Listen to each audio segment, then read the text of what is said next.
Nigel, that first half, were the US good or were Wales just a non-entity in this game? Before I get into that, James, my good friend, there's a comment here that actually made me chuckle, and it's from Mm. blah blah, and it said he just subscribed just to let Michael Lude know he's very delusional if he thinks USA could play football. It just made me chuckle a bit. Listen, I'll give credit to USA. I thought that they did play well in the first half, but again, from what I saw, to progress in this tournament, they're lacking that edge, that final end product, that bite, that natural goal scorer. It's there for everyone to see. To another degree, I was very disappointed with Wales. I can be heavily critical of Wales's performance because for me, Wales showed USA way too much respect by how they sat back so deep. At one point, I felt they were copying Diego Simeone's blueprint of Atletico Madrid kind of performance. Look at the difference in the second half when they bring on more. If they show that same aggression in the first half, with how much of a threat he's up front, with his hold up play, his link up play, which was what Wales was struggling in the whole first half, having that target man that can really hold up the play and bring the team higher up the pitch. Second half, he was the game changer. Also, how much of a danger he was from set pieces. I think for me, it's a good performance from USA because there's a lot they can take from that. I don't want to hear any fans in the chat or anyone say we've got the youngest squad in the tournament. I don't care. No one told you to pick a young squad. That was your decision. You don't get a trophy for that. You don't get brownie points. Pick the best players that you feel. But So Nigel, don't give me that young squad thing. That doesn't wash. but Because there's Nigel, other. Go on. we're talking about a Wales team that looked relieved to get a 1-1 draw. Before this game, the USMNT, they had no chance. They had Michael, I'm the going to be look very of honest. relief on Wales's face to be out of there 1-1. Says a Okay, lot. but you know why, Michael? Because they know they didn't play to their true potential. They know they let themselves down in the first half. That's the difference. They knew they let themselves down. Second half, they were a different team. For me, that should be a learning experience for this young USA team, as people like to say. If you want to get far in this tournament, you have to be able to play for 90 minutes. You don't get brownie points for 45 minutes performances. This is the World Cup. There's got to be better control, better belief and confidence. They folded in the second half. And if you look back again at that game, you talk about clear-cut chances, not half chances and around the edge of the box. Wales had the better clear-cut chances to win that game. Anyone who watched that game would say Wales had the better clear-cut chances. I thought, like I said, the young players did well for USA. They surprised me with their performances, but you can still see holes in their game. And let's get into perspective now. That draw keeps both those teams alive. The worst team that America could play next in this situation is England. Because in an England's perspective, you're thinking in your head, we win this game, we're through to the next stages. That's what it is. It's tournament football. There isn't no friendship or take it easy.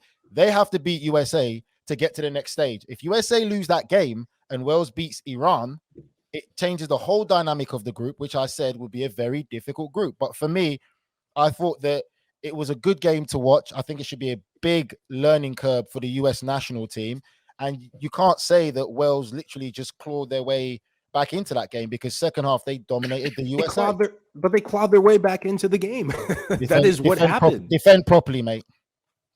I mean, fascinating chat here from the two of you, but let's have a look at your comments. Everyone that's watching live, do let us know what you thought of that game. I thought it was really fascinating. And I think to an extent, Wales, I agree with Nigel, probably Wales will feel like they deserve to win this game just as much as the USMNT did. The classic tale of two halves, as Luigi Aluyi 29 says, in the first half, USA was spectacular. These young players entered the field with grit. I mean, the LeBron James of soccer, Christian Pulisic, playing that point forward pass to Timothy Weah. And as I pointed out on Twitter, Timothy Weah, a boyhood Arsenal fan. And do you know who he grew up admiring? Theo Walcott.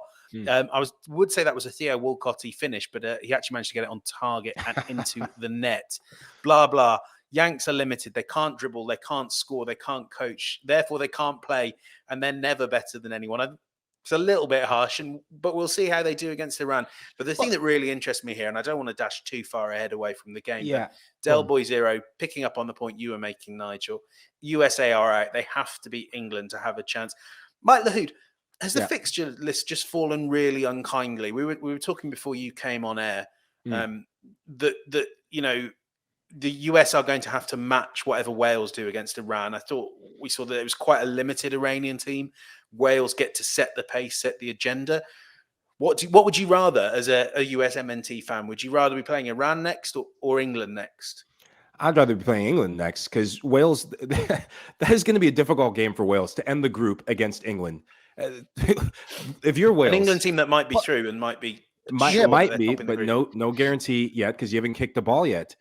If you're Wales, right, you know it's going to be an absolute bloodbath when you play against one of your neighbors. There's going to be a lot of emotions in that game. I could see this group going down to the final kick of the ball. I could literally be seeing it being a repeat of 2010, where no one gave the U.S. a chance, given how they started the World Cup, given how some of the things unfolded. It was in the second game, and obviously the last gasp goal for Landon Donovan were the heroics and the nostalgia of 2010, and seeing them go through the group in just incredible dramatic fashion was born with this U.S. team in this game. Yes, Wales second half. Kiefer Moore, the introduction of Brendan Johnson came in. Kiefer Moore, 4 goals in the Premier League, one of the league leader or one of the team leaders for Bournemouth.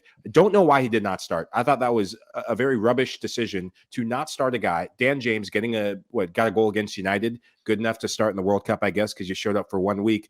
I think Wales will learn from that. I think Kiefer Moore will be the starting striker moving forward. But for the U.S. men's national team, my question is this. Is Walker Zimmerman your best defender to partner Tim Ream? I do not think so. We've seen this for Walker Zimmerman before in a U.S. shirt and a club shirt. Before this game, Walker Zimmerman rash challenges towards the end of the season cost Nashville their playoff run in MLS. Walker Zimmerman on that play, just a rush of blood to the head. Gareth Bale gets the ball. If he does anything but panic and lunge in, maybe he sees that out. Gareth Bale, you know he wants to swivel to his left. Gareth Bale had nowhere really to go. He was waiting. He saw Walker Zimmerman coming with a full head of steam. Michael, I think. I have to let me finish this point. Let me finish this point. I think Cameron Carter-Vickers, if that's Cameron Carter-Vickers, plays for Celtic, plays in the Champions League. I think if that's a player that's playing center back, that goal or that penalty kick does not happen. Maybe a goal happens regardless, James, but that's a soft PK to give up. If you go, James. I'll go after. I'm coming. See, and this is very interesting because it is natural. I'm sure Nigel and I will be sort of accused of the same when we come to talk about England and if they do ever have any setbacks. No.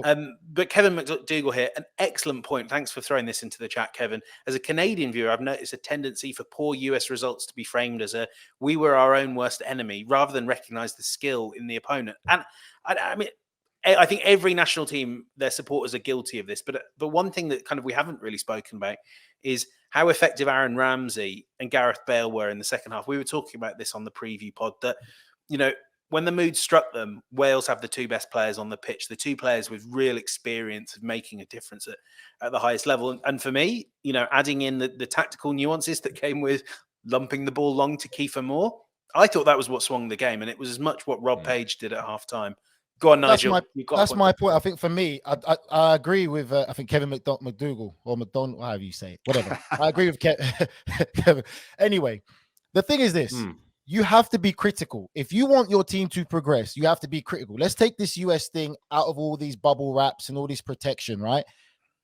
Good potential, great potential. But the reality of it is you want to win at the highest level. You want to compete against the best nations in the country. You have to learn from this.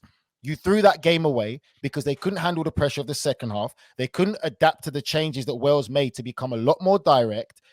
Everyone gets tired. I don't want to hear the US look tired because Wales were tired too. And the difference is there's a lot more football intelligence used by Wales than there was with the US national team. That all comes in part and parcel of the game and experience and the levels you play at.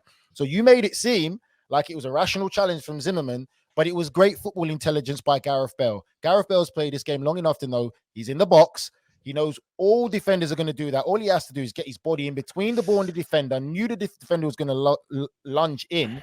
You got to give credit for Gareth Bale. You give credit. You do give credit to Bale. You do give credit to Bale. But if that's an England defender that does that, do you still say football intelligence, or do you say Harry Maguire rubbish challenge? No, we guaranteed. You both say that's a stupid challenge. No, we will say at the end of the day, it was a stupid decision by Walker Zimmerman that set up that penalty kick. It was building and building, but those are the decisions. If you make a decision to lunge as a defender, if you lunge against an attacker, a striker, whatever Gareth Bale is at this given day, his back to goal, you see him slowing down, waiting for contact. You don't have to do that. You stand him up.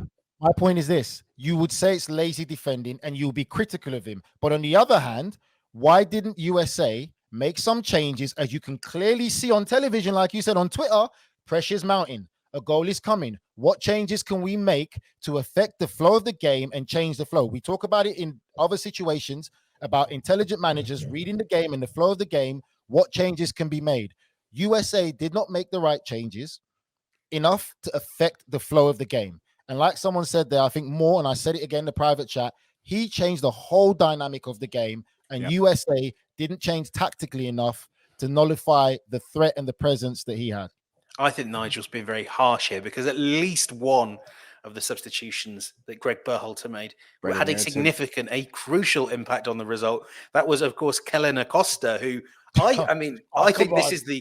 think this is one of the plays of the tournament. This is right up there with Bukayo Saka's second goal. Matt Turner trying a bit of the Aaron Ramsdale's, trying to head the ball out, does not head it to safety, and the ball drops to Bale on the halfway line. You can see it happening. It's written in the stars. Outstanding foul by Kellen Acosta, the best yellow card he'll ever take for the US men's national team. Saved USA.